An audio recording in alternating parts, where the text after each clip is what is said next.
When your physical, emotional, or spiritual energy is out of balance, this can manifest into disease. There are various causes, and sometimes it can be very difficult to pinpoint. Medical intuitives are alternative medicine practitioners who are able to use their intuitive abilities to find the cause of a physical or emotional condition through the use of insight rather than modern medicine. Other terms for such persons include medical clairvoyant or medical psychic. Although everyone has the innate ability to use their own intuition to improve health, these practitioners are highly trained and experienced. They are able to identify and provide comprehensive details about your health issues and root causes, and determine the best approach to start taking holistic steps towards regaining optimal health. Medical intuition has always been a means of self-healing and healing of others. It does not replace doctors, lab work, or conventional modern medicine. However, it is a fascinating new field in this modern society which bridges medical science, nutrition, psychology, soul work, and the spiritual journey. Hey everybody, welcome to Andromeda 7, your celestial gateway. And before I go into that little spiel, I want everyone to know that this panel is part of a 200th episode, and we're very proud to have been able to done 200 episodes. So thank you all for being here. And of course, we are your channel for your community support, help, friendship, love, knowledge, and just plain being of value to others. Welcome back. If you're new to the channel, it's good to have you with us. If you're returning, big ol' thank you. Thank you very much. And you know what tonight is. It's Friday night. It's time to feed your mind and grow your heart. And tonight's topic is the science of medical intuition. And we're really excited to get going with this. And I'm going to throw this over to Teresa, my co-host and best buddy, to introduce everyone that's on the panel and get the ball rolling for you folks. So thank you so much for being here. Check your mute there, sis. Never pops off when I want it to. I know, right? As Elvis would say, thank you very much. Thank you very much. Right. Thank you very much. Hello, everyone. Happy Friday. Wow. Howdy, everyone. Howdy. Hello. All right. Well, I'm going to kick it off with a brief introduction and tell you about these folk. We have a wonderful panel here tonight, and just the right people, too. And I'll tell you why. First of all, medical intuition. It's always been a means for self-healing and healing of others. In ancient Greece, for example, the Hippocratic philosophy on healthcare provision focused on a holistic healthcare model, which applied practices of intuition and healing, but also ethical standards and rules that are still valid today. And according to a study conducted by the National Laboratory of Medicine, there were, I think, 3 psychics involved in a reading of 5 patients, volunteers, who were concealed behind curtains. And the results were compared, and they scanned them. They did a psychic scan on these people, and the results were compared to their medical records. And it indicated a lot of correspondence, not only, but according to the physicians conducting the study, it wasn't sufficient enough to warrant the consideration of psychic diagnosis as a useful alternative method for diagnosing disease. Because they felt it would result in a risk of serious medical problems going undetected if it was used solely for diagnosis without additional medical diagnosis. But they didn't rule it out altogether. Now, the overall consensus at this time in the medical field seems to be that psychic diagnosis and intuitive healing cannot and should not be replaced, or should not replace traditional medical, conventional lab work, doctors, or any type of formal modern medicine and procedure. there was a medical science journal that stated at one time, and I was looking at this and I was just like, what? It said, after Hippocrates, there was no longer a mixture of superstition, magic, religious views, and empirical treatments examined by priest physicians, and medicine became a real science through accumulating experience. But what I have found with my own practitioners and what others have experienced here, and all of us have tapped into many resources in our own community, including some of the folks that you're seeing on the panel tonight, there are many more spiritually trained and aware medical professionals because the energy has shifted and people are waking up and they're rediscovering some of their own intuitive abilities in addition to their sciences that they studied. So you have alternative skilled healthcare practitioners and doctors working together, increasingly more fully engaged in ancient practices in accordance with the holistic health model introduced by Hippocrates and his peers. They're tapping into their own intuition and psychic abilities, bridging medical science, nutrition, psychology, soul work, and the spiritual journey. And if you know about Hippocrates, that's what his model was all about. Now, almost 20 years ago, there was a Harvard-trained neurosurgeon researcher named Norman Shealy, and he was introduced to a young woman with a very special gift. And her name is Carolyn Myss, spelled Miss, M-Y-S-S. Most of you probably know who she is. Mm-hmm. She could see illness in other people with only her intuition to guide her.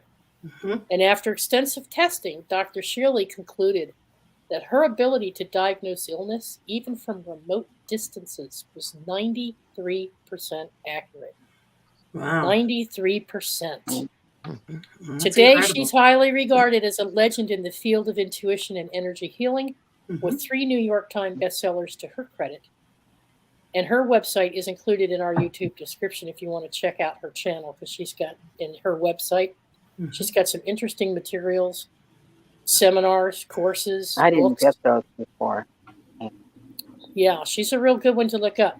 So what we did tonight is we pulled together a dynamic, talented, gifted panel to discuss this topic tonight. Our very own certified community holistic intuitive health practitioner and quantum energy healer and co-host for our show tonight, Trina Phoenix. Welcome back, Trina. Welcome, Trina. Hello, everyone. It's so good to have see you. Trina. So good to have you back. We just have missed your energy. Mm-hmm. We love you, and we're so honored that you're here tonight. Thank if anyone can help lead this discussion, it's you. You know? Well, thank you. You guys are so sweet. I appreciate it so much. Thank you so much. And I've missed you too. Life has just been so busy and multitasking and doing the work and having a career and a company. It's crazy, but it's fun and learning more every day. You learn as you go and you learn as you grow. So that's always a beautiful thing too. So good to have you. Thank you. We also have added, we thought it would be nice to connect you with Jim. Jim Pascala is back again. Hi, Jim. Hello. He's our good friend, Reiki master. He's a Reiki master, psychic medium, and healer from All My Relations. And he's got Brian, who's a Reiki healer. And we also have Sophia, who's a psychic reader, intuitive, and Reiki healer. Jeannie Musgrave Griffin here. Jeannie is by trade a nurse, correct, Jeannie? You've worked in hospital settings? Actually, I worked in surgery. I was a surgical technologist, certified. So I went to school for it. That's when you go to school for it. A technologist is when you just learn as you're working. Oh, interesting. Yeah. So I have a degree in it and all that. Wonderful. Yeah. Congratulations. Nina. Oh, that was a long time ago. You did the work, didn't you? I'm retired now. You did the work. She did the work. She understands the human body. I was a straight A student. Yeah. I bet you were. I bet you were. Yeah.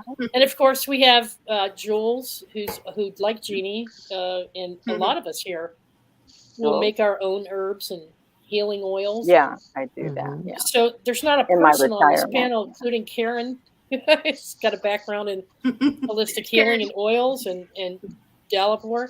So we all have, and of course, we have Lori. And Lori is not just the host of this program, the producer of this program. She is in herself, her own rights, a psychic, intuitive healer, a medium, and a channeler. And I have received a great deal of healing from Brian and Lori, both. And Jeannie helped me, and Susie Q. If she's listening, I don't know if she's in chat, but Hi, all of Susie. them. Yeah, so I don't think that there's anybody on this panel that hasn't had some experience in using intuition for healing purposes. But what's really going to be the kicker here is the diagnosis.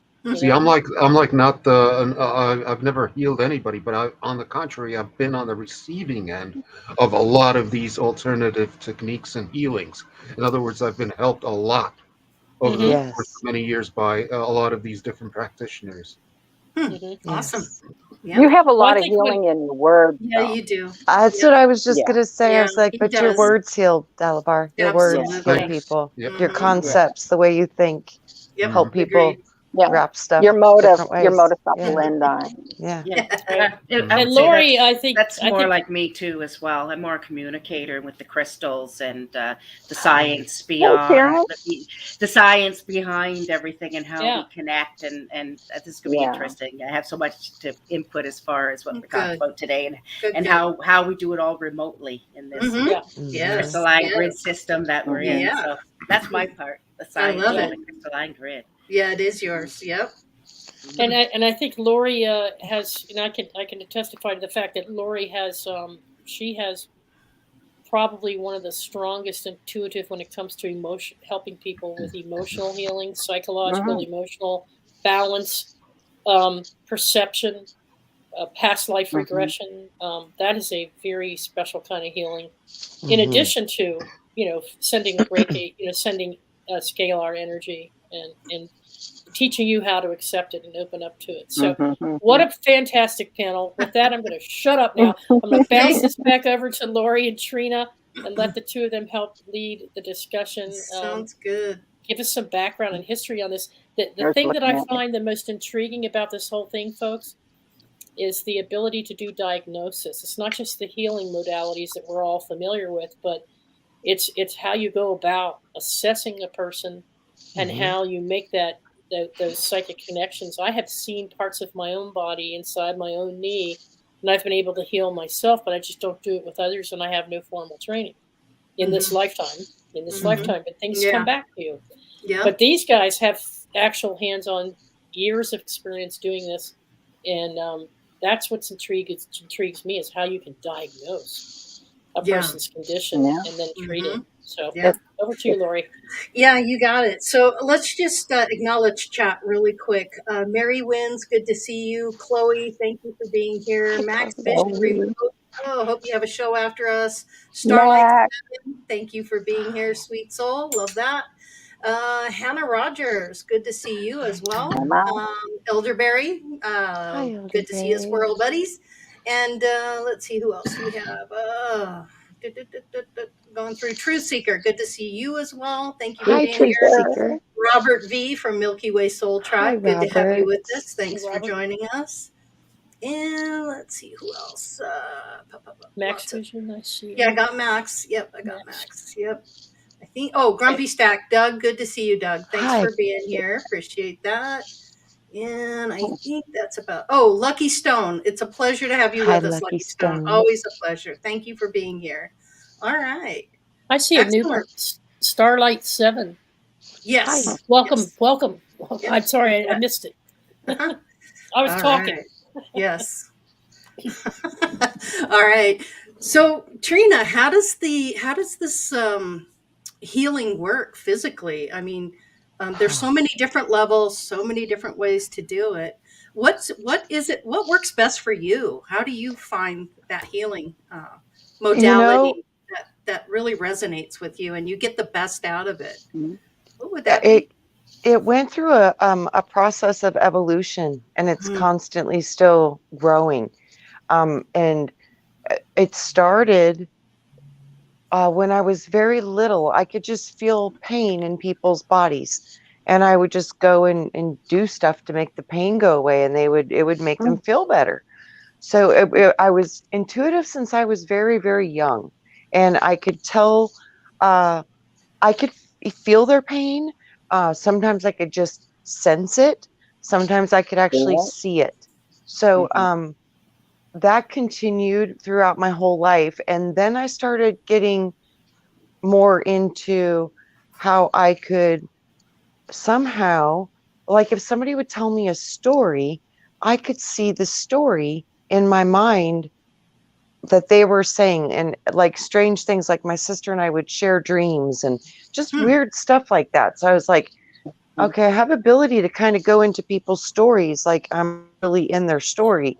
And I found out that that was kind of a part of intuition that helps you with helping people to look into their body and diagnose and tell them what you see, and then sometimes help guide them so they can see for themselves and tell you what they're seeing. And you get to go along with that journey. So it's evolved. It went through, in the beginning, my child experiences.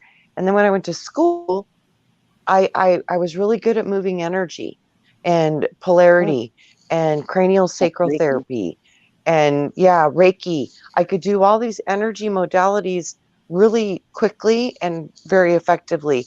And I could see and sense different things with different people. So that was another layer.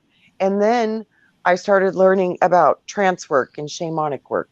And that was where I ultimately have landed, because it's just my favorite. Did you think that everybody had that ability when you were younger? And isn't that interesting, Sophia? Because it just seems to be a common theme, huh? Yeah. This is true. I was thinking the exact same thing. Yeah. Yeah. I knew that I would lose my ability to see when I was very young if I didn't really try to hang on to it. Yeah, use it, don't lose that was it. true. Yeah. Well, and it was explained to me that, like, the veil, comes over the eyes. It's a slow, gradual process of disconnecting you from one etherical nervous system to a physical ego nervous system. It's a very, almost a cutting off from a certain subtle electrical part of yourself. It gets like a membrane between the two. It's very interesting the way they showed it to me. So it's like a physical veil. Yeah, it's almost like you get wrapped in a bubble, like a membrane. And once that membrane gets kind of solidified, it's hard for you to still remember the higher realms of your existence. Yep. Got to remember. Yeah. Yeah. I could see, I could look at a person when I was a kid, like when I was like 10, 11 years old. I could look at somebody and I could see, I could see illness. Like I intuitively knew that person's very ill. And it's not just because the way they walked or stood or looked. I mean, they could look perfectly normal like you do right now, and you look fine and healthy to me, Trina. But I could look at a person and go, there's something not right. And they would invariably end up with either cancer, a tumor, or they were dying. And when I got a little bit older, I could sense death in the person. And I would tell my parents, I think, Uncle Joe's going to die, or Uncle Billy. And why are you saying that? I'm like, they're going to die. And then they would. But I never had what you had, and what some of you more psychic would be able to be. You underestimate you. Yeah, I was going to say that's all it is. It's just a knowing. You just have a knowing, a gut feeling. It's for me, the first place I get it is gut feeling. And then I process it through my consciousness of where have I felt this vibration before? When have I felt like this before?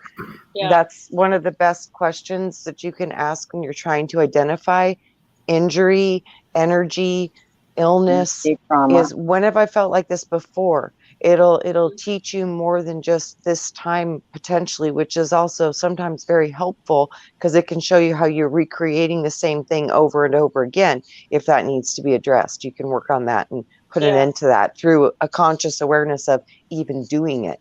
So the medical intuition is it happens so many different ways. Like all of you do it your own way, and it's all profound, in its power, and it literally most of when you're looking at the medical intuition, it's a form of remote viewing.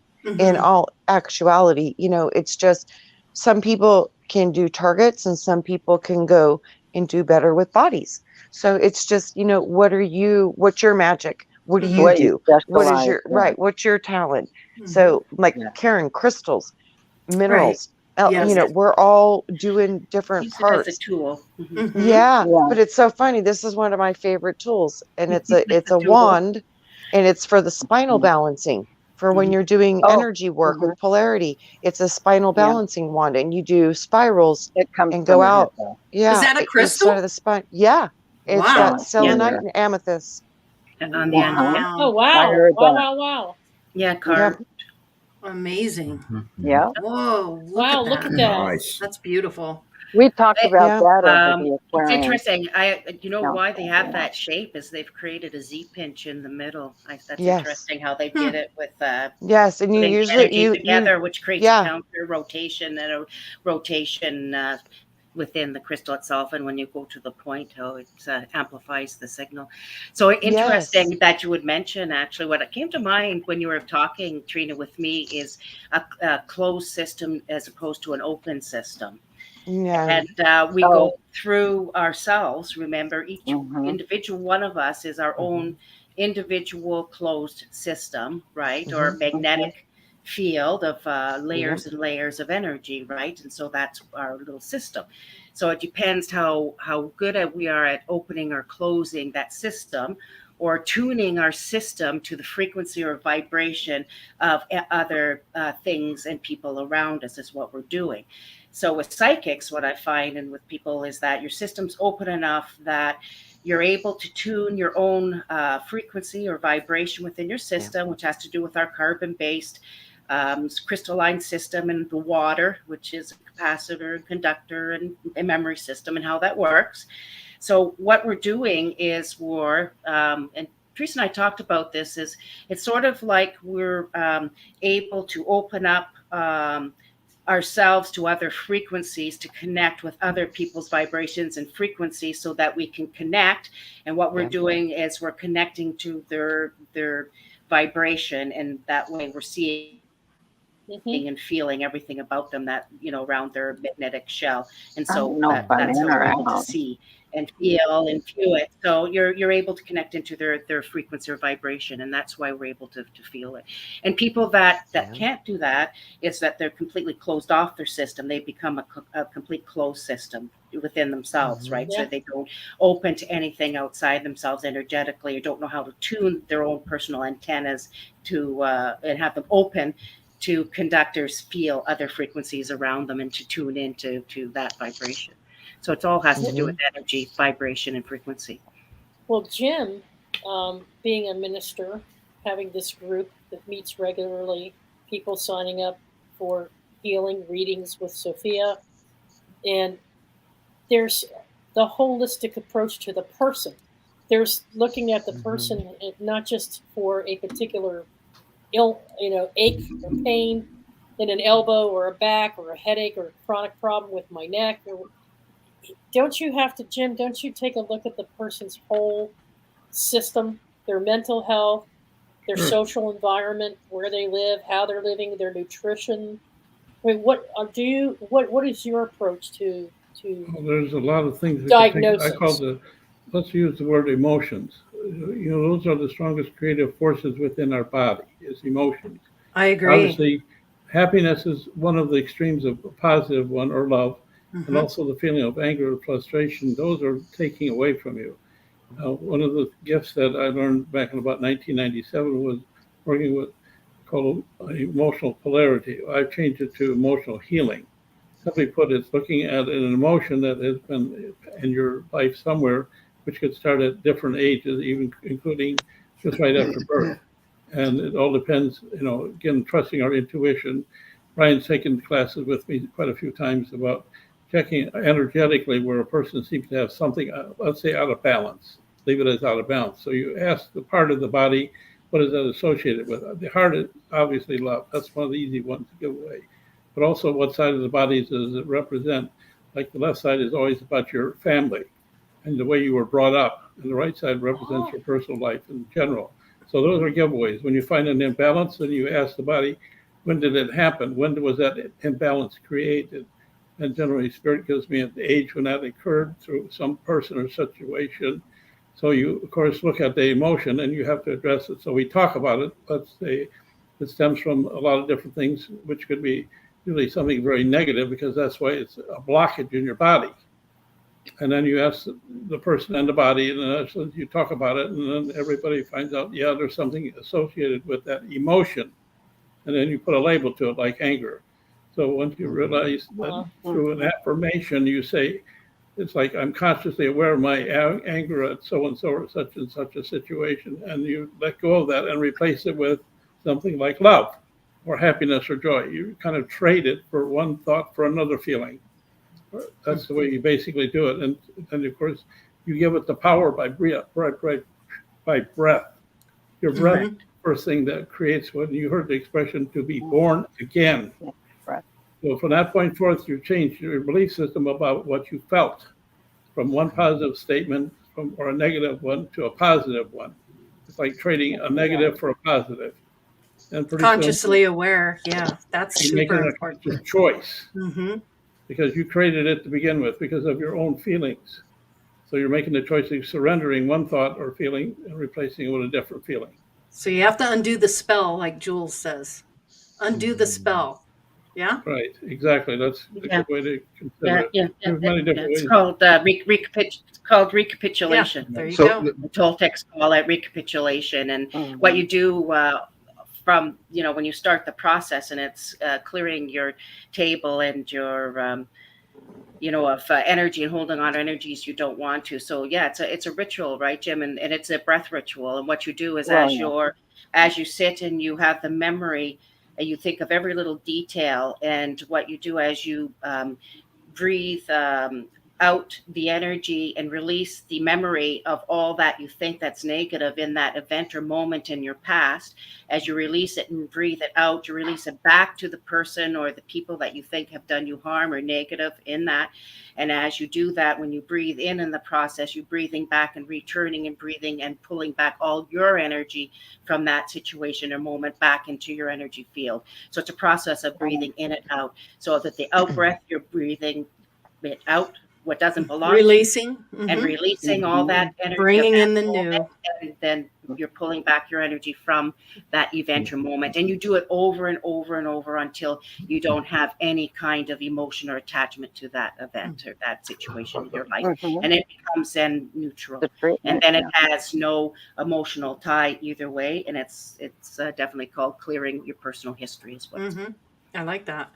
Delaware? Yeah, I have a question for Jim. Have you noticed any kind of a correspondence between the mental and the physical aspect of health? Because you said that, for example, that the heart is responsible for the emotion of love. Now, since heart disease is the most common killer of people in the Western world, could that be tied to an inadequacy of loving relationships? Absolutely. Again, remember, what you think is what you become also. Remember, it starts with the concept of do I believe in? Do I believe in myself as a complete whole person? You realize how many people are scattered or broken because they don't feel they're whole and complete. It starts with I am whole and complete and enough, and start with a compliment to yourself. Because if you keep putting yourself down, you're destroying yourself in a nutshell. It's like one word at a time, you're taking yourself down. Some people do that daily, like I was stupid, can't declare that, or whatever those demeaning statements are taken. So again, back to the mental, it starts the whole process of how strong am I? And I don't mean physically strong, we're talking, inner strength, because that's where it all begins. It's back to the intuition, as I call it, is always going inside of yourself to get the answers you need of truth. Because without that truth, you would be nothing. Back to the four concepts of the spiritual side of yourself is the four basic elements: love, light, truth, and peace. Without There it those, is. you become virtually non-existent as a spiritual being. Now that's where you all started from. Everybody that's looking at each other, we all have that spiritual and our spiritual beings right now. But then we add these vehicles to them, these bodies, look at ourselves, make some fun of ourselves, look at each other, say, well, no, I look like this before. So it's kind of the fun of looking So at I'm each just For the curious. pure experience of it. I'm just curious how you and Trina, as practitioners, how you approach. I mean, how many sessions do you have with a person to get to know them? To ask these You don't have to think of it as happening as soon as you meet them, because their energy tells you their body is talking to you. That's what you're doing. You're listening to what their body is talking to you energetically, and it tells you, I'm hurt, I'm feeling stuck, I'm blocked. That's all. And there's different ways to do it. Just like you mentioned, also what I call the whole body. If you want to use it, sometimes we can focus on a particular part of the body, like the liver or something. Instead of looking at the whole body, I look for color. A lot of times people say, well, where's my problem? And if I see white, green,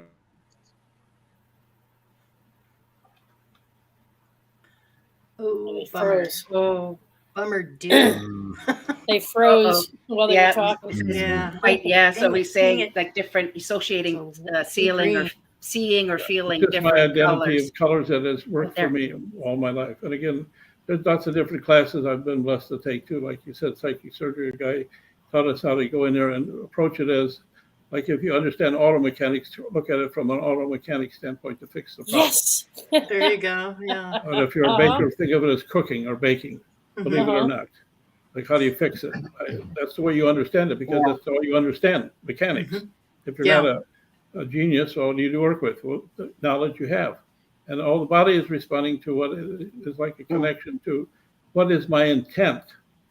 If your intentions are pure, good results will come from the intent. If they're not pure, then maybe something else will happen. But it starts with getting yourself right if you're going to help somebody help them heal. Because if you're not right, you're not going to make them right. And then You got to be right. This Yep. person Starts right with here. you. Yeah. You betcha. That's why you have to take responsibility, which it's obviously that Trina has done that very well so far, taking that responsibility on herself. Wear it, put it on every day. That's a high compliment to you, dear. Yes. Thank you. It does. Thank you. We're just so used to modern medicine approach where you go in and you have a triage. I mean, they bring you in, they sit you down, they take your blood pressure and your temperature and your weight, they draw your blood, they take your heart, your pulse, they might even do a brain scan, they might do so they have all these things that they do to triage the whole body. And then they will talk to you about your work. Have you been under stress? What kind of medications are you on? So they go through this whole thing, and they might even refer you out to social care person who can do a three visit assessment on your emotional condition and take a look at the whole picture. Whereas you guys are able to do this simply by connecting and reading what the body is telling you, right? Right. Yeah, So you don't have to have all those different. Yeah, I have a question for Trina and Jim based on that, Teresa, because something Trina just said when she was mentioning about, doing intuition and, with people and diagnosing and trying to, to see what's going on energetically, emotionally, mentally, and physically. And Jim too. So is it a feeling you get? Because Trina, you mentioned a gut feeling and different emotions. And like I said, you're trying to feel their energy to, and so how does it come into you? Does it, like, how do you feel it? How, Jim and you, it depends on what modality I'm using. Like if I'm doing energy body hands-on energy work, luckily I have the ability to feel in the gut. I see, I hear, I smell, I have it all. I can touch different things. I can feel energy fields vibrating too quickly, vibrating too slowly. I get images. I can see attachments on body. I can see attachments in the energy field.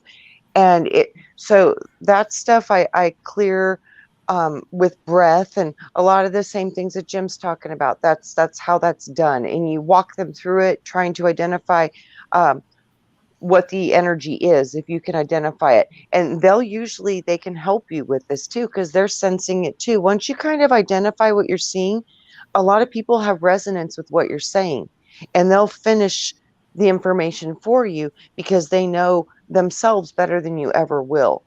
And then when I do the trance work, when I take people into their consciousness, into the subconscious, that's a whole different process of where mainly it's I still sense and feel, but it's more visual. I'm getting a visual ride on that much more. So I'm seeing and guiding them in the directions in their body or in the energy field to identify trauma, and then find all roots, all connections. What has this ever happened before? Going back to as far back as you can go, because the subconscious mind, it can do all that stuff easily. So you'll find the roots of that trauma, even and then past life. Yeah. Yes, and then find all the legs through the complexes of memory, and those are mapped in the body as well. So that you pull those and you transmute them, and you put them into a different place, so they don't have a charge anymore that harms you. I don't ever remove information. We work too damn hard to get our trauma. So, I think we transmute it, we put it into a different place. You never lose it. You always stay. That's what I'm saying with the whole process of, faith is you're removing the emotions or the energy attached to it, so it becomes a neutral field within your informed field, but you never can lose your memory what's happened. It's just the emotions attached to it. What I do is I help people get into a higher state of consciousness and gather more information about the situation itself, so they can see it from a different perspective. And as soon as they see it from a different perspective, that's when I've seen miraculous things happen. Literally miracles happen. It's because they literally they don't feel the same way about it anymore. Musgrave, did you have a question? Yeah, like hypnosis, Trina. Reframing. Griff? Yeah, I keep seeing her hand go up. Thanks. That's like orthobionotomy. It's a path to self-care, and that's a therapy that I know about, which is really the same thing as what all y'all are saying. But that's really what, for me, that's what I call it, because that's what I've been through. Because I still carry the books with me and stuff. I have a workbook, and so I mean, I do have that. And another thing is, you can find out what need to be supported. Really, you use this for a second, third, fourth diagnosis. Because you do go in and you do have the tests, and you kind of, and some people they use like with charts, they make the I call it patients, call them patients, but they're clients actually, and they use like a chart system. They have a couple pages of these charts that the patient kind of will look at, and then they do a color. They do colors, and that's another way of diagnosis. And you can get right down to autoimmune disorders, mental illness, neurological orders, fertility, all these types of things. And if you need supplemental support, and these are the kinds of issues that people need help with. And so a lot of times what these physical manifestations come from the trauma, like what Trina was saying, and how she works through the trauma. And you can teach your client how to pursue and stay on a path for their whole life, and manage themselves rather than have to That's like anybody. God or God. They become their Yeah. own. You know, this work too, I've seen it like do amazing things with like really hard grief. Because when you can Yes. see the grief in a different way, Mhm. the healing, it's immediate and it's profound. I had a client who had lost her child, and she walked in as she was pulling the trigger. So Oh wow. she Well, they couldn't eat. finally acknowledged. They acknowledged the grief. They acknowledge, because a lot of people skip that stage in their healing process. You know, Trina. Yeah. Yeah, no, It, she was in dire shape, and this was a year and a half after the accident, and she was literally, I think, getting ready to lose her own life. She was down to 86 pounds. She couldn't sleep, couldn't eat, had night terrors every single night, just saw it over and over and over and over again. Oh God. And I took her into a session and took her into the higher mind, and she brought her daughter in, and they had a very interesting conversation that went into past lifetimes, and she was able to confirm some of the information that she was not aware of, that her daughter said, you can find this information out and confirm it, and told her where to go to do it. And it was such a profound healing. I had no idea that it could do this with grief. So amazing.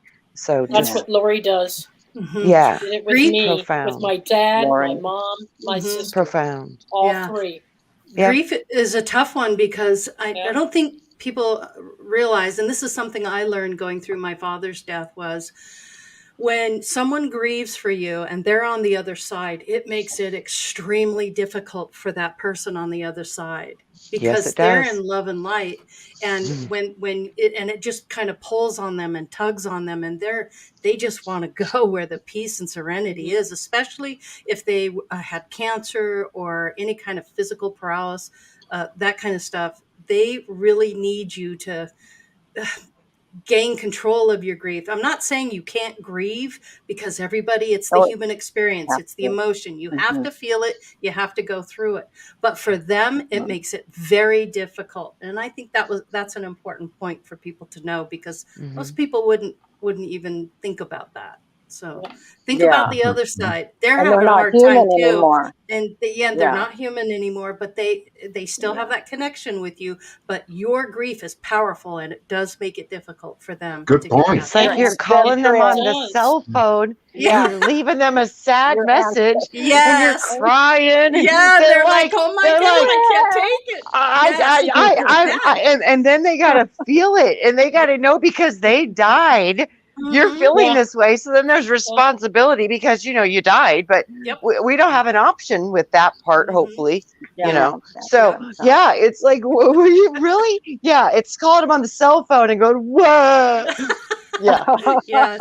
They don't like it. Well, in my case, they wanted to come in.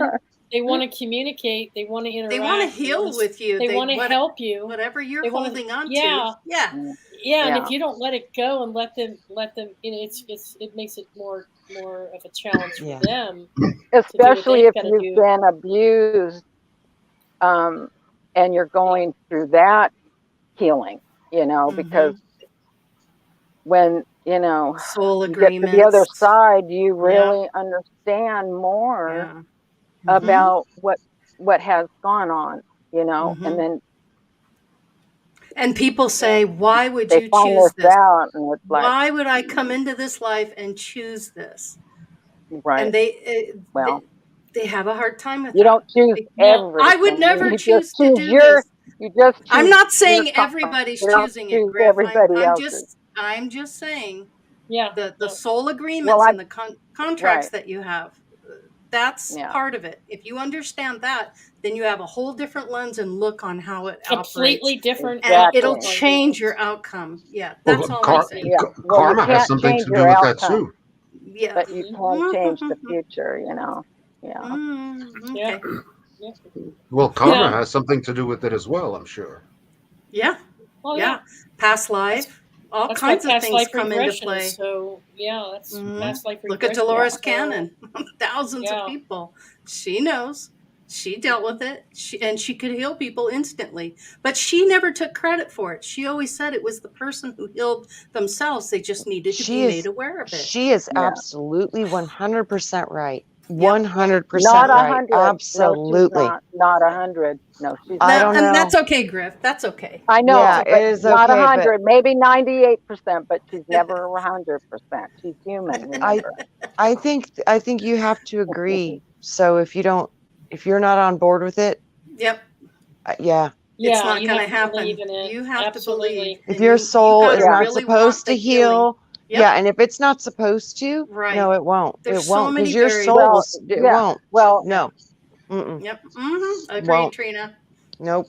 well, Yeah. I know there's a couple of things, and it's on film, and she did make a mistake.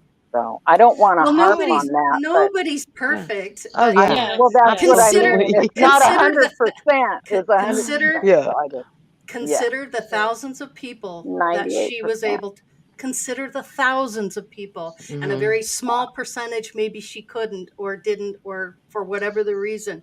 But I'm looking more at the positive. What did she look what she Right. Well, I do accomplished? too, but I like Yeah. to be. I like Well, to you be are, balanced. and you're giving it that polarized duality look. That's all good. You got it.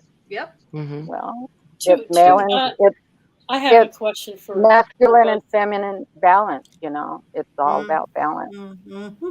Mhm. Teresa? I have a question for both Jim and Trina, Uh-huh. and it has to do with dream analysis.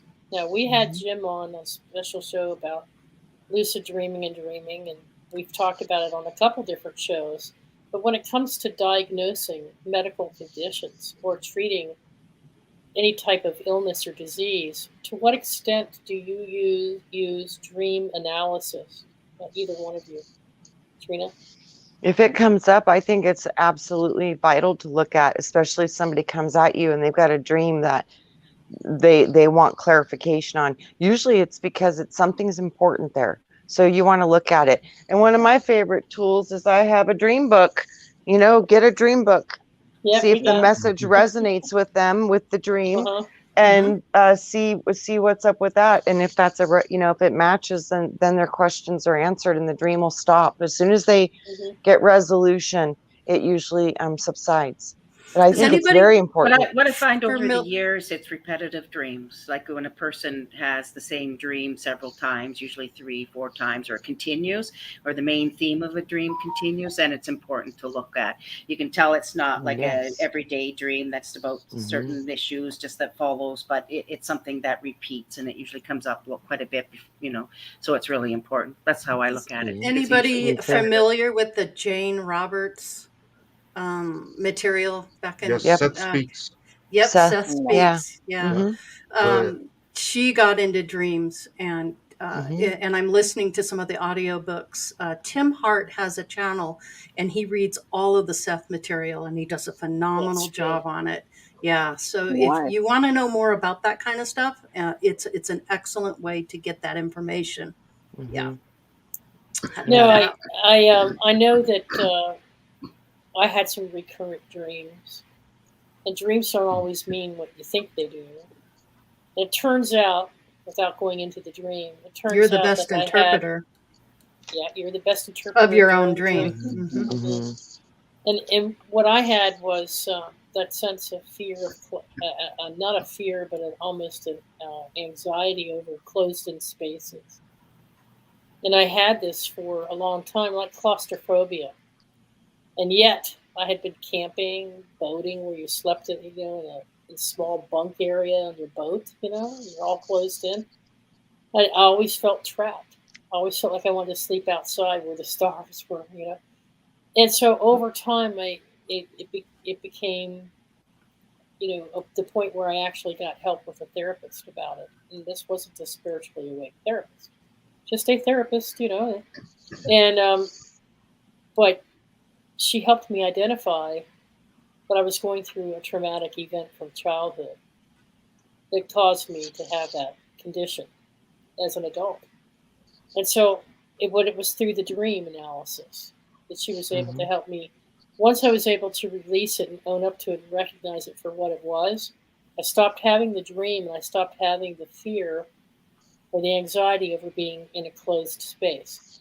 That changed the way I breathed, and it changed the way I stood and walked. So it actually had an effect on my physical body as well as my mind. It wasn't pressing you down.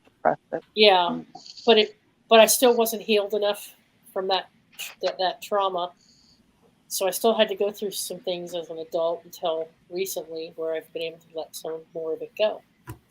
And I'm completely changed as a result of it, completely. Mm-hmm. So, but it really does, when people approach me and say, "Can you help me with this dream?"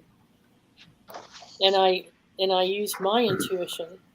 With the dream, I can recognize certain symbols that I've recognized in some of my own dreams. And then I have Bethard's book that Lori turned me on to, Betty Bethard's book. Mm-hmm. And I have other sources that I tap into to try to look things up.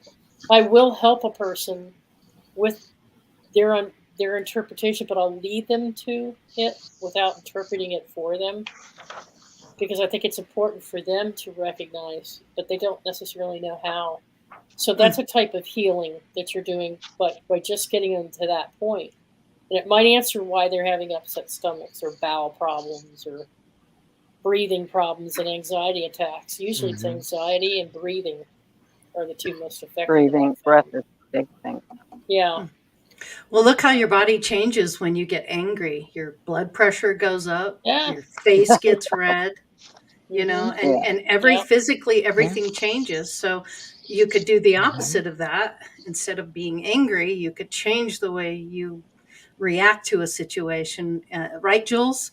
You know what I'm talking about here. I was in a situation yesterday with a lady, and she was angry. She got angry at me, but it wasn't me that she was angry with, because and me not liking confrontation, I did walk away down the hill like I normally would, because I don't need to have that conflict. But then a new me must have stepped in and walked up to her, and we communicated, and she was able to express what was really going on.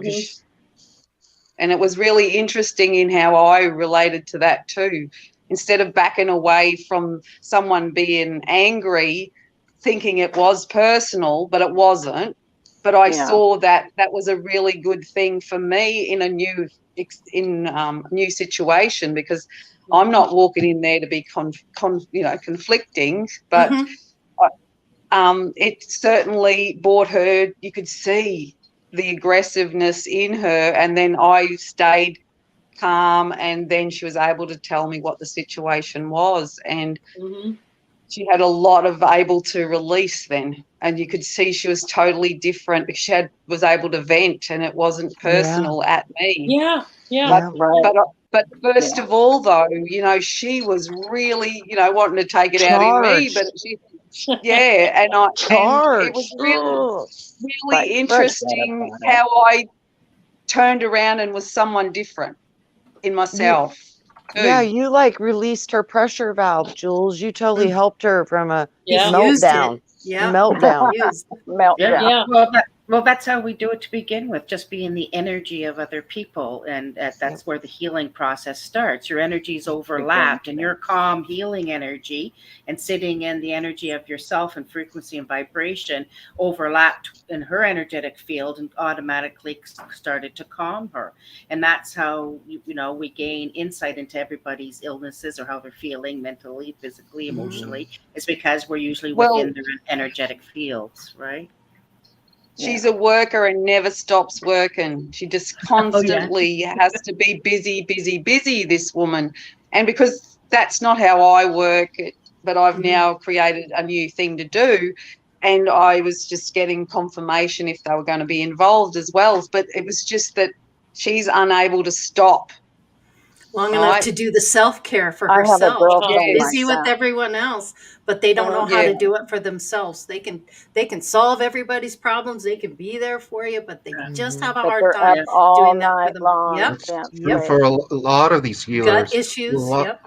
Like that famous German healer that healed thousands of people back in the 50s. I forget what his name was. I think his name was like Gruner or something like that. He died relatively young. But Yes. yeah. Yes. It'd be amazing to take on all that I don't know. energy. I You'd don't have to know. be able to release it somehow, huh? That would Yeah. be Yeah. something. Yeah. Could What be. do you Yeah. think about that, Jim? Oh, those are the Taking on. shamans take on. That's just a terminology. They actually take on the illness or the energy of that person or situation. They have Yeah. a way of releasing it, and that's fine. Sometimes they actually get sick themselves. They Yeah. literally vomit or throw up or whatever for Mhm. periods of time. There's so many different avenues, of course, when it comes to healing, and different words that people say. But it's one of the biggest things is have the experience. Don't let go of the experience, because that's how you learn, even if it was painful. But how you see it and feel about it after you've healed it, if you want to say it. Oh, like you get run over and you say, I was mad at the person that ran me over. Well, you might be forgiving the person that ran you over and yourself for getting run over, because maybe you were stupid when you got run over somehow, like you were Yes. drunk or something.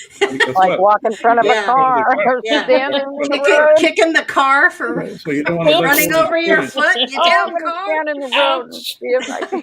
Yeah, so that's a real challenge to let go of you're transmuting your own belief system is what you're doing. Because if you believe that it was wrong, then you hold that wrong in your thinking or belief system. What you believe in is what you become.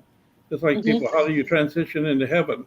Believing that you're going to get there. Now, heaven is just a terminology of different words to total bliss, harmony, love, gentleness. It's a space Healing. that you have to come into when you step after your transition. And when you step in that space, guess what? Life becomes beautiful again. And it's easy for you to go back in there. And I think you guys all hit on a major spot about those that are transitioned and into, let's say, major issues dealing with their passage or life in general, how you can send healing to them just by your thoughts, sending them peace for their benefits so they can heal on the other side. Yes. There's a healing that can occur on that side as well as on our side, the physical side. Yes. So those are avenues. Trina told a story once, Jim, about how she healed herself by meeting a younger version or a healthier version of herself in another timeline. Absolutely. Right, Trina? That's all done on the other side in a perspective and respect. I think I remember that. You're pulling that back to the past, into the moment, which is now anyways. That's what gets kind of crazy. When as I've learned to work with the body, it's the way it opened itself up to me was in a few different ways. There's I can connect to the multi aspects or multi-dimensional selves of another person through the causal energy body and the etherical spiritual body. And then the physical body shows me the map of where they're storing that information from the spiritual part into the physical reality. And it always matches in the physical body somewhere. So it's an amazing thing. The more you learn about picking up and tuning into the bigger parts of yourself, which are energetic, it unlocks a whole new layer of multidimensionality within you. And I've been learning some of the most profound work people do is when they learn how to get into the higher aspect of their self and integrate that frequency from their self down into their physical body. It's a profound thing what you can do for yourself through your own being. And I've had to help myself heal more than once. So I've had to do it a few different ways. But all of it, when I look at it, it was all the power of my mind and what I believed was possible for me. And it's so true what Jim says, your personal reality creates your personality. So what you do believe, you become. And truth is the highest frequency that you can. Oh, absolutely. Yep. Agreed. Yep. Do you think that is I'm sorry, go ahead, Lori. No, you go ahead. Go ahead. Do you think that's cumulative over time, Trina? For example, we all know that the human body ages. So what you're basically saying is if you think you're old, you're old. But if you think that you're still young and healthy, then you'll be young and healthy, right? That's okay. I think. But cumulatively over time, your body, your human body, gets banged up, smashed. You develop all these physical conditions, and so as much as I want to see myself in my avatar from a different existence, or a more healthy version of a younger version of me, I can see it in my dream world. I can't seem to bring it into my reality, into my now. I can give you a even technique. though I'm doing everything. What if you're not supposed to? That's what I'm saying. What if you're not? What if this is what you're contracted to experience? Well, the thing is I think that when you come into a physical body in an earth template of a third dimensional realm, the body you're carrying is part of the nature construct, is part of the animal kingdom. So within that, you're kind of going to be into the construct of the laws of the kingdom that you're living in, and taking the genetics and the code and the frequencies and the information. It's just like if you leave Earth and go to Mars, your body's not going to work real well. It potentially will die. Yeah, right. Because it doesn't match in vibration. It doesn't match with the magnetic field that your body needs to keep its bone, to keep its memory, to keep its reproductive systems intact. Astronauts, when they go out of space for too long and they're up there for too long, the different things that they're exposed to, they come back and there's changes in their body that are most often permanent. So like I said, your body's built for Earth because you're on the Earth. So as that, you're taking on a template of nature, which is in the animal kingdom, and per se, you're going to be running with the laws of that nature construct if you're still operating within the natural construct. So Neil Armstrong had a very interesting comment. He said when he came back from space, he never felt more connected to God, the God self, the God spark, than he did when he was there. Absolutely. And I thought that was fascinating. He said he felt it there more than any place on Earth. Yeah. Yeah. I think learning just to love yourself. Well, you're in the cosmos. Because that's what you have to work with. Yes. You created it in your own belief system. Now love it, because disliking it only hurts yourself. So why don't you just love yourself, every pound of you, if you want to say it that way, and like it just the way it is. So if you want to improve it, you can change some parts. Obviously, we're all whole and complete and enough. Yes. If we can give yourself praise and glory, because when you glorify yourself, you're glorifying the God self within. That's right. When you love yourself, you love God. Absolutely. That's when you love yourself, you love God. Absolutely. You can't separate God, the two. however you want to say it, Griff.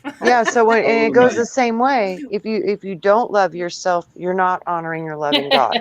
It goes both ways. True. Both ways. So it's profound. My friend, she had strokes back to back, and her face dropped. And she was in Tennessee, and I was in Phoenix, and she called me, and she says, my mom said I had a stroke, and I went to the hospital and I had a stroke. She goes, my face dropped. I was like, oh, really? I was like, well, why don't we try to fix it? And she goes, okay, what do you want to do? I says, just lay down and close your eyes. We're going to use your imagination. And I took her into a light trance, and I told her to restructure her face with golden fluid and golden light, and pull that part of the face that dropped down and restore it back to where it matches the other side of her face, and puts everything back in balance, and re-imprints from her natural template and her organic structural information that she was born into this earth realm with, and recopy that. And she literally put her face back together in under 15 minutes. Wow. Yeah, and then she had another a stroke about 2.5 or 3 weeks later, and her face dropped again. So we did it again and fixed it again for the second time. Jules, go ahead, Jules. Usually in a stroke, you have 3 hours to get to the hospital. Yeah. Wow. It's hard. Yeah. Jules, the other day, we had a meeting, and there was a man that was, again, very angry, and I thought, I don't want to be around this man, but he sat in front of me at the cafe. So I thought, this is interesting. Thank you, universe. So I'm sitting in front of him, and I'm giving him different angles to soften his anger. and his wife or partner had just been having strokes. She'd said she'd had a couple of strokes, and you could see. Now, what it was is what I got was she took his anger and became the stroke victim, because then he has to become compassionate to now look after her instead of all the anger that he was storing in his body. So she, being the empath, well, I didn't say this to them. I was just reading it. And as I was sitting there communicating, giving him a different angle because of his anger, he's a bikie and he's got these things. He's got a beautiful soul, because I was starting to look into his eyes and I could see his compassion, but I was keep giving him a different angle to look at it from how I do. You know, he was seeing this view here and I was seeing the view behind him, and I said, doesn't make it wrong. It's just that we both can't see it at the moment because we haven't got eyes in the back of our head. And then I said, just move another degree and you'll see it as another angle as well. And so as I sat with him, I could see him calming down, and his eyes got so, you know, you could see there was such a soft heart. But the wife or partner is the one that took the stroke, you know, for all that anger that he had. And it was, you know, so I'm not sure how they're going, but so they're energetically connected. Then they have a cord, you could a tie, right, yeah. Wow. Anyway, I just thought I'd share that story. Yeah, that's awesome. It's so true. I've seen that. I've seen people take on a lot of things that it wasn't theirs, but for whatever reason, it must be part of their contracts or whatever they got going on with each other as souls. But it's profound. I've seen that. My grandparents did that, actually. They took on each other's stuff, and my grandfather was getting ready to transition, and my grandma said, no, I'm going first, and she left before him with no reason to go. It was amazing the way. And then when she was up there, and I was telling her, I was talking about my hands, and she's like, those are mine. And, you know, she just jumped in my consciousness. I was like, wow, Grandma, is that you? You know? And and it was just, it's just amazing that they are still very much aware and connected to everything that we're experiencing. And it has to be through the way we're all one. These vibrations, these memories, their frequencies, and these frequencies, I think, give us the ability to time travel. So when we think about them, it's basically like you're calling them on a phone, but you're calling them to a specific time through the memory. It's interesting what I'm seeing with that. Very interesting. Yeah. Trina, there's a question. Black Raven meditation. Thank you, Black Raven, for your question, because this is pretty cool. As as medical intuitives, what is your personal way to protect yourself from energies with people you are highly connected? Oh boy. Like the grandmother that came in with the hands. I mean, how did you deal with that? At first, I didn't know how to deal with it.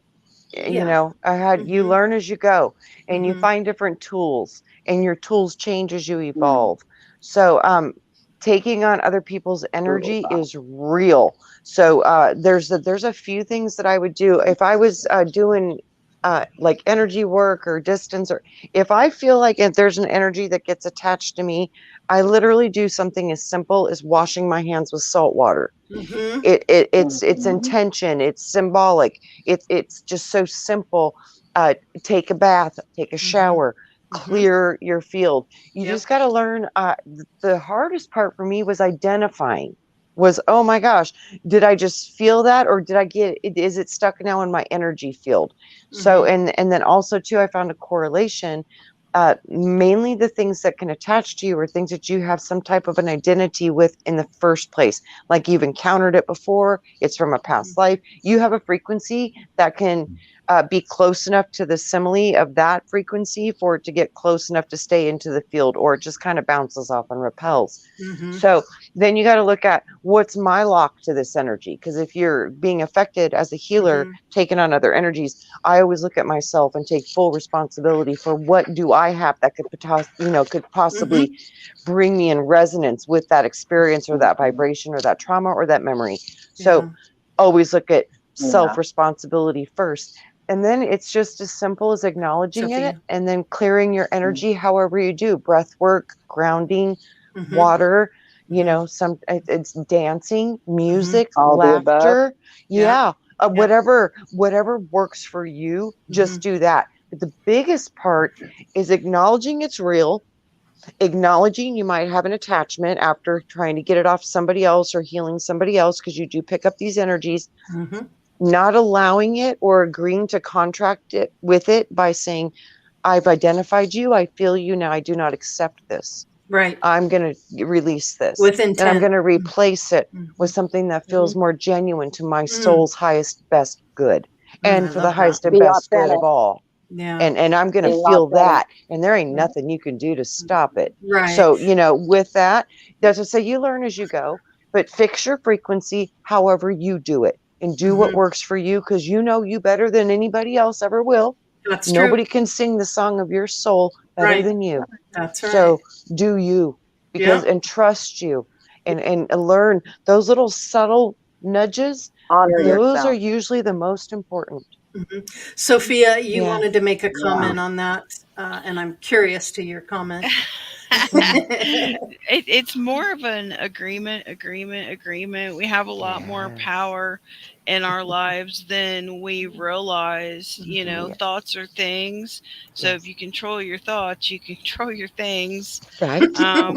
Just having conversations like this, so the self edification can happen, which is why this is so important to have like-minded people having like-minded conversations, because, you know, as common as we are in these groups, you know, to walk a normal path, you know, half our lives, it's just, I don't know, I just love this group and agree with a lot of what's being said, and I just appreciate everybody. Like Jules says, your gifts and talents. Yeah. Love it. You. Love it. We appreciate all you, of you. Sophia.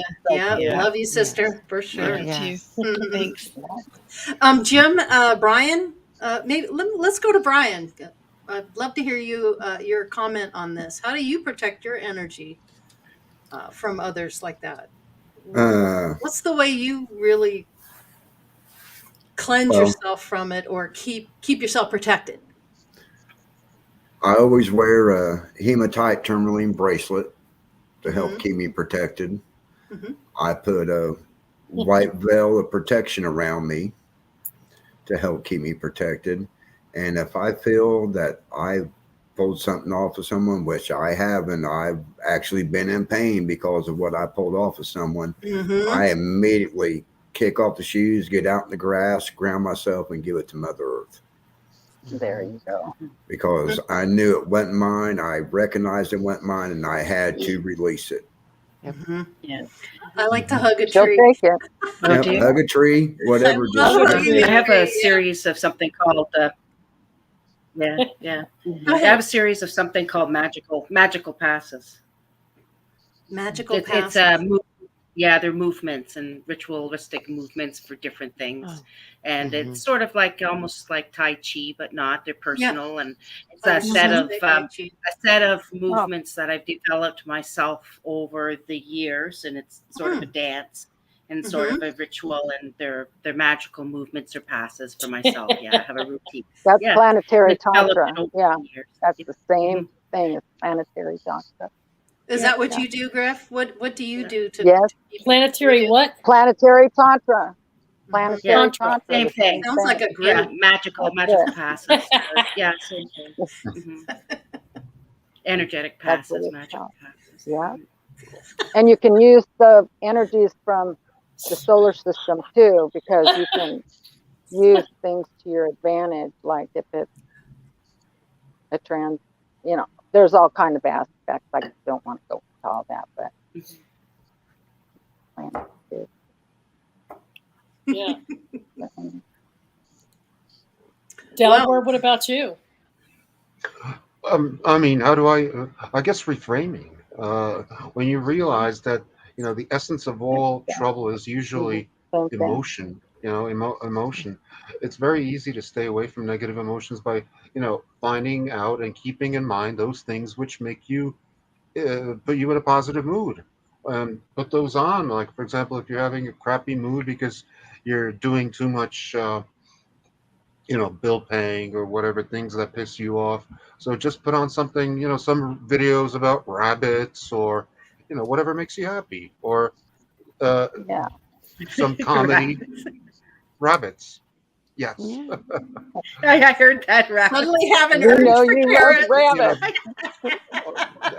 Always puts me in a good mood. Random Always. thing like rabbits, everybody. I love it. Or It's head his of lettuce. totem animal. His totem. Teresa. Mhm. Yeah. Go ahead. I have a Sorry, vivid, guys. vivid memory of a time in Egypt when myself and my mate were using art to work out some really angry thoughts and frustrations. We just took a day and we every now and then do artwork together. And I since found out right before this show, I looked at a paragraph about Hippocrates and what he was proposing with his whole mind and body model. He was looking at the psychology as well as the, nutrition and overall health. And one of the things he was the father of, besides medical science, he was the father of mental health. Diagnosis and treatment of mental health. I never knew that. I didn't know that. And one of the things that he implemented was using creative visual artwork as an expression That's to treat what I was emotional saying problems in mental health conditions. So he was having them paint, sing, do music, do dance, theatrical, especially theatrics, because he felt that they could act it out. Being creative is role healing. Role play. It's not a modern concept to use role play in mental health treatment plans. It actually goes all the way back to Hippocrates in ancient Greece, and I'm like, I had no idea. Wow, that's fascinating. Huh. Yeah, I just thought I'd stick that out there because I do remember a couple of times where just being out of frustration of actually doing artwork together just for fun, and that was all the way, and that would be a different incarnation in a time period. What we call time period would be ancient Greece. So and it turns out that they're the ones that came up with that. Isn't that amazing? So the practice goes back that far. Tonight we have discussed so far. We've discussed dream interpretations. We've discussed remote viewing. We've discussed visualization. Everything that we've talked about in the past 6 months on this program, or even the past year, healing through light, sound. That's another thing, by the way, that Hippocrates came up with. I think he borrowed it from the ancient Egyptian religious practices. But he applied it to mental health and he applied it to healing. Yeah. The light and sound energy. Go ahead. Yeah. Huh, interesting. I think this question is good for Jim. Hannah Rogers is asking for opinions. Is there a correspondence between intuitive healing and human design? Why or why not? What do you think about that, Jim? Well, okay, so back to trusting, I guess I would define human design as ourselves, our own identity, and what we can accept of ourselves. Acceptance is the first step to succeed in moving forward with anything. If I accept myself as I am, there's a potential for me to go beyond whatever I might have considered a limitation of any sort in my body, in my mind, my journey called life. And when I accept that I am what I am, and I can be more, because that's what you're actually giving yourself permission to be, more. And whatever that is, more to be for yourself, for your benefit, your higher self, again, stepping in. The command is like giving yourself the permission, is giving yourself a direct order. Like, for instance, who gave you permission to go to the bathroom today? I hope yourself. Well, you took charge of that. You did. Dang, you got to write a permission slip every time. That's right. You've given yourself permission many multiple times in a day. Yes. So, and trusting your intuition is just saying what feels right for me to do or not to do, or what it's like. Why do sometimes people say stop somewhere like to stop at a store for some reason, and all of a sudden they go in there, and then they figure out why they're there, or calling somebody on the phone. Personal discernment. These things are, it's like a non-stop existence of information constantly flowing through the ethers of the universe and the planet Earth, of course, saying, what is it that we're supposed to connect with? Sometimes the connection is to be foolish and stupid, if you want to use that term. Enjoy life, be humanistic as much as you can be. So the human design is part of the process of what you call the whole process, because it is part of the journey. And that's called be very humanistic and be grounded and all those types of things. And then our intuition steps in, which is again going inside of ourselves to find out the real truth of why I am here. But again, part of the journey is to interact the two energies, and just like the feminine and the masculine, because we have both those energies inside of us. Why can't we just accept it and be happy with it? But we have to resist and fight it, of course. Why am I so fighting life? Because I'm so damn ornery, right? Nobody knows how ornery I can be, right? Right. So that's become very humanistic. So that design of our human side says, can I step that aside for just a minute here and step into my intuitive side or spirit side and say, what does my spirit really want me to do right now? Be at peace, be happy, be complete, be enough, breathe. And then that consciousness starts to separate and bring the two and blend them together, because then the body says, I am at peace, because my spirits encourage me to be that. You're trusting your intuition to control the body's function, the design. The outcome that it's here for. Go ahead, Dalibor. I think that it does relate. I think tying on with that, I would look at the essence of human design is symmetry, because we each have the same left and same right side. We're 2 hands, 2 feet, 2 eyes, and they found out that like a lot of cancer is caused by deformed or dissymmetrical chromosomes, or like the way the cells multiply. Normally cells divide into 2, whereas cancer cells divide into 3, 4, 5, or 6 different cells. In other words, it's dissymmetry. And so, I think that it relates to the mental aspect in terms of if the mental aspect is out of balance or not symmetrical, then the physical aspect is also going to be not symmetrical. Okay. I'll put my 2 cents, I guess, about it. Sure, go.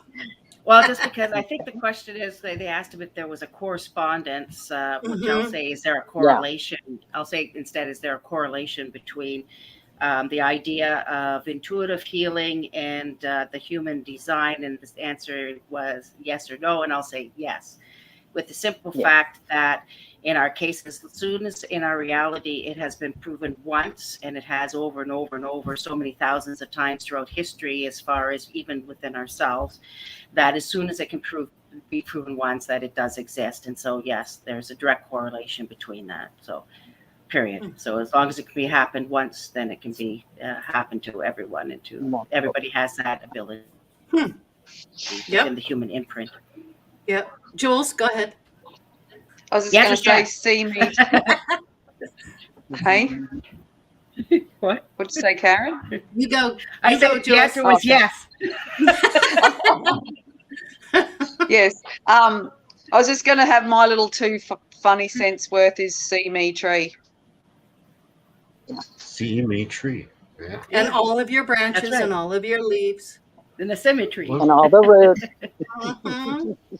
I just thought I'd throw that little, me being my... I like it. Yeah, I like it.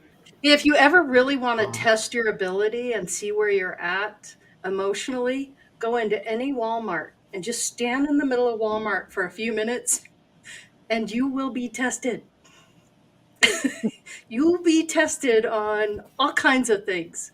But it's just fascinating to me, the human mind and how they perceive, and to stand there and be an observer in a situation like that. And you pick up on people's energies. When somebody's angry, when somebody's just trying to get in and out of there, when a kid needs a nap. Oh, I think somebody needs a nap. Nope, I think mom needs a nap, that kind of a thing. But it's just interesting to me to people watch a bit and to just observe. And then you kind of see all of those layers, those onion skins on other people. And then you recognize that within yourself. That's my 2 cents. So take it for what that's worth. One last question before we wrap it up, because it's already 10:27. I was just going to say. One last question. All right. What is the efficacy or outcome when you compare remote diagnosis and healing versus on-site with your ability to physically touch and be in close proximity to your subject? So is it 50-50? Is it more effective to have people to be able to walk into your clinic and get their healing from you, or can you do it remotely? And are you as effective with it remotely as you are on site? I like it better in person to do the hands-on energy work. But it can be done both ways. It does not matter. It really does not matter. It's about the person that's receiving it, mainly how open are they to it? Do they believe because it's from a distance it can still be as powerful? So a lot of it's about the person who's receiving the treatment. But yeah, it doesn't seem to make a difference at all whether we're together or apart. But I know I like it better when you're in person. It's, to me, I like it better. That touches, the connection is so strong, isn't it? Yeah, it's just even being in the same proximity, our energy fields go out at least 6 feet at all times. Yep. So when you're just like in a room communicating with another person, you're wrapped in their field and they're wrapped in your field. I think it's much easier because you guys are in close proximity, but energetically, the invisible is just as powerful as the visible. Sometimes I think it might be more powerful than the visible. So with that, I know it's all possible. It's just, what do you believe, and what are you gonna accept and activate within the power of you? Power of belief. Yes, it is. Yes, very true. Wow. Yeah. And Trina, I think what I find the difference is depending what kind of healing they require too, because I find if it's more at the level of a physical healing, really at the physical level, you better be in the physical space and be able to touch, massage, move the energy that way. If it's a case of mental healing and a mental anguish, and then you can really do it by talking long distance. You don't necessarily have to be in the physical spaces. You know what though? I saw the most amazing thing with my daughter. She broke her tibia. She blew the bone out of it, and they put her cast on wrong, and they pointed her toe down so she couldn't use the crutches, because her toe was pointed down. Well, they had it on there for almost 3 days already, so the atrophy already started, and she couldn't get her toes to not be pointed, so we had to wait till they went back up. So they took the cast off and put her in a brace, and I was working on her knee as soon as I could get a hold of it, but I put her into a trance session, to do a journey session, and we went into her leg and talked to that bone and pulled up some trauma from her father and myself that was hiding in that bone and in that exact spot where it was broken. And through processing that emotional trauma and then asking her if she was ready to heal the bone and heal her body and the bone, and everybody said yes. And she just went to bed that night. And then the next morning she got up at about 5 o'clock in the morning, and she forgot, because she took her brace off when she slept, and she woke up and she walked to the bathroom. And then she realized she didn't have her brace on, and she had a broken leg, and she started going, "Mom," woke me up out of a dead sleep. I thought, "Oh my God, what'd you do? Fall down and break another bone?" I was like, "Oh dear, geez," And then she's like, "Mom, you need to come up here because I can step on my foot." I'm like, "Oh no, you cannot. Just don't you even think." I couldn't believe it either. I really, I couldn't believe it either. I really couldn't. So now that's a miracle. I have seen the power of the mind and the consciousness that's within you that controls everything in your physical body. And if your mental field changes in such a way where all three agree, body, mind, and spirit, when all three agree, you will manifest the miraculous things involved with that powerful thing they call the Trinity. The Trinity. So, Correct. yes. Wow. Yeah. Good Griff, story. did you have a comment, Griff? Well, it's so hard to keep up with the conversation, but what I was going to say is that I personally, I have hands-on, and because I can usually what I think is going on is usually what's going on if I can have a hands-on. So you trust the intuitive versus talking on the horn. Gotcha. Yeah, Right. that touch is powerful. Yep. Yeah. Touch is very powerful. Yeah, for very, sure. Yeah. very much so. It really, really is. And even not even touching, just to hold your hands over their body and not even like touching them. Reiki. Yeah. Yeah. Just it's called Energetic. quantum touch is what I learned. They taught me as But it was called quantum touch. Yeah.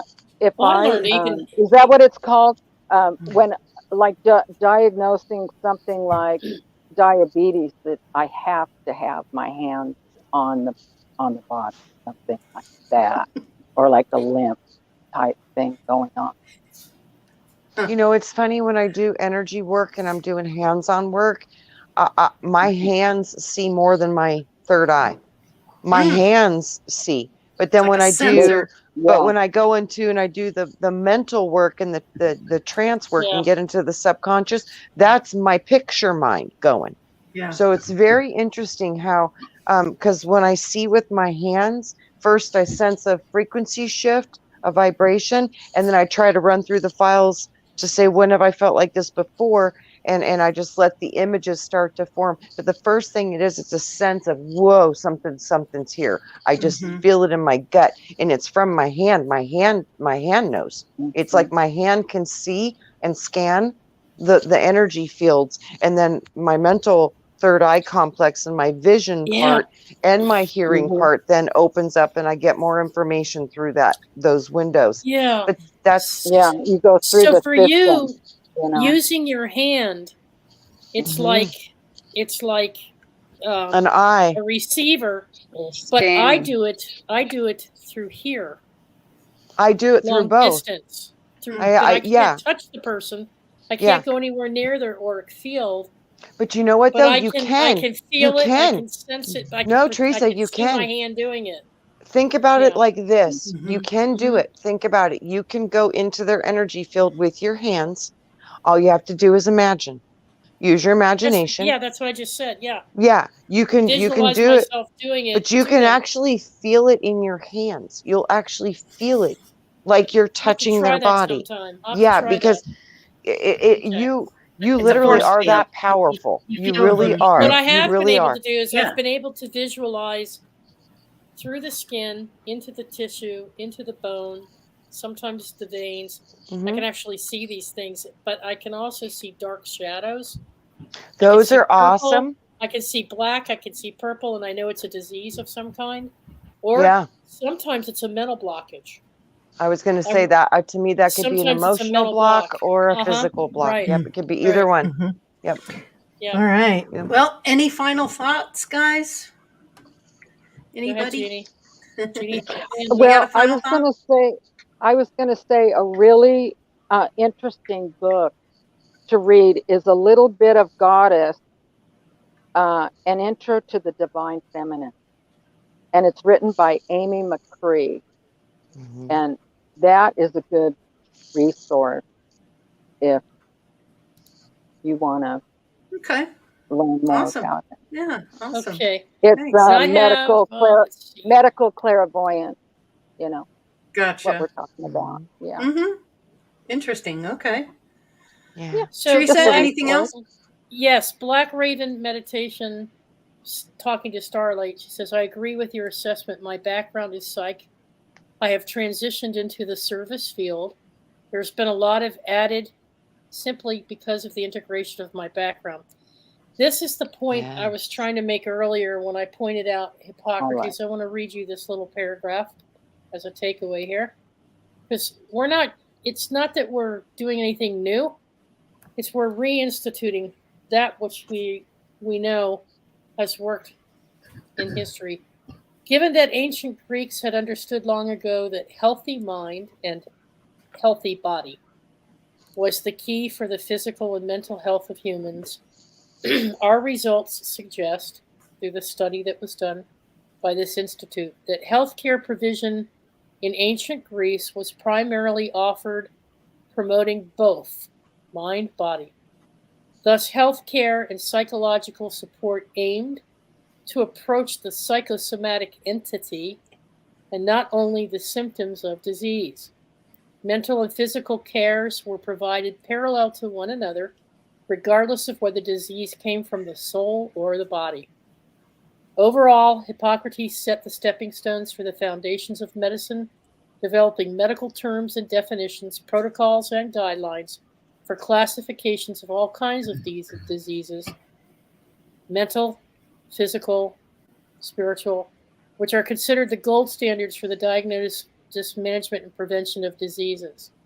Now, this has been known all this time, and yet our insurance companies will say, we're not going to cover acupuncture. We're not going to cover acupressure. We're not going to cover this. We're not going to cover that.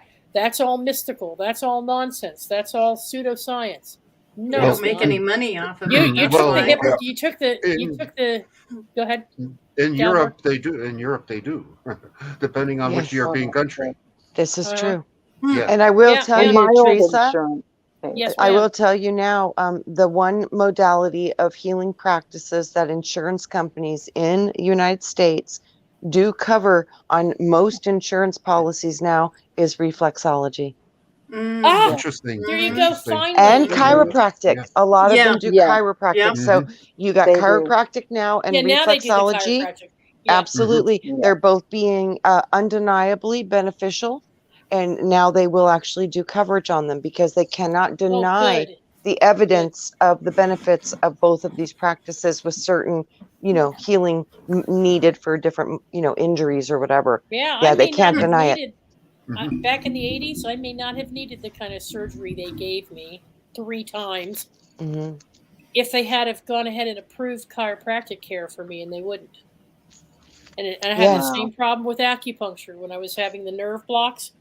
Now they want to charge you hundreds of dollars for a session to have a nerve block when you can go around the corner to a Chinese practitioner and get the acupuncture for a fraction of the cost. And absolutely, they want to pump you through all these pharmaceuticals when I could get through my natural herbs, my oregano, my turmeric, my oregano, and so the acupuncture treatments are far more affordable. Absolutely. Your insurance wants to deny you coverage and charge you out of and they're not blocking the signal. So, they're actually resetting the signal, and they're vibrating a different frequency through the needle into the body, and it's resetting your meridians, your frequency rivers. That's powerful. Change, powerful change right there, immediate powerful change versus a block, which is literally just blocking you from the pain. So blocking pain usually leads to not a lot of healing because it seems to go the opposite. It's like when you want to heal, you really want to kind of face and feel that pain and shift it and move it and make it transmute itself. And that's when you get to see mountains move is when you really know you have the ability to move mountains in your own body. Thank you, Serena. Yep. Final remarks, Jim? Do you have any final remarks you'd like to add? I think you guys have done a fantastic job. There's so much overlaying, and again, all these modalities are just fantastic ways of healing. And unfortunately, our Western philosophy is not let's take a pill or whatever we call it, surgery or some way to approach it. And all these other modalities, again, back to the person receiving is you can have all the wonderful intention, but if it's not received, it's not going to work. The obvious. It's back to believing and accepting. If you cannot accept, it will not happen. It goes right back to that simple word, I accept. When that can happen, then it can happen. Yes. It stops the blockage right there alone. I give myself permission and I accept it, and then it starts to happen. That's oversimplified. What about the thought that someone could stand in proxy for someone else? In other words, absolutely, we've done that many times. I'm sure other people are not there, so they want to help send healing to some other person. And I've had people sit in a chair and they heal them. They'll say send healing to themselves, and then they say, "Can I substitute or sit in for so and so?" So immediately you connect with the other person. And you think that person literally changed somebody in that chair. That's fast. It's boom, boom. It's actually a miracle to think, wait a minute, what did this person do? This is the same person sitting there, but it's somebody else's energy, because that's what you're doing. So if somebody comes to you and says, "Hey, look, my mother, my sister, my brother don't believe in any of this. They're not open to this." Well, they can block but it again. But sometimes by mistake, we'll call it, because they didn't know if they didn't block it, they're going to get it. So back to remember, sometimes people say you shouldn't send healing unless somebody requests it. I always put the stipulation: if it is for their highest and best, and they can accept it, so be it. If not, it's gone. I agree. Yeah, and where it's needed. It's like we're radio antennas. So if the person doesn't want to receive that, they're not going to be open to that radio band, that frequency. Yeah. So like you said, that's how they can receive it by accident, because they may not be believing a darn thing that you as their family is saying, but they're open to their healing and they want to heal. So when you have healers send those frequencies, if they train with that and receive it, just like you're saying, it's about the receiver. That's absolutely spot on, because you literally do have control over what you will and will not allow in your being. It's ultimately up to you. Allowing, again, that's the key word. But no, but so if somebody says, "Okay, my 13-year-old daughter doesn't understand all this, but she really wants to be healed, but she doesn't understand all this. Can I, as her mother, intercede for her and be that bridge and receive healing, those healing intents from you all, and pass them through to my daughter?" You could, but I would hope that she would do it on her own, that she would find the way to correct whatever's going on in her construct, to see it from a higher position and understand what's the potential gain for this challenge.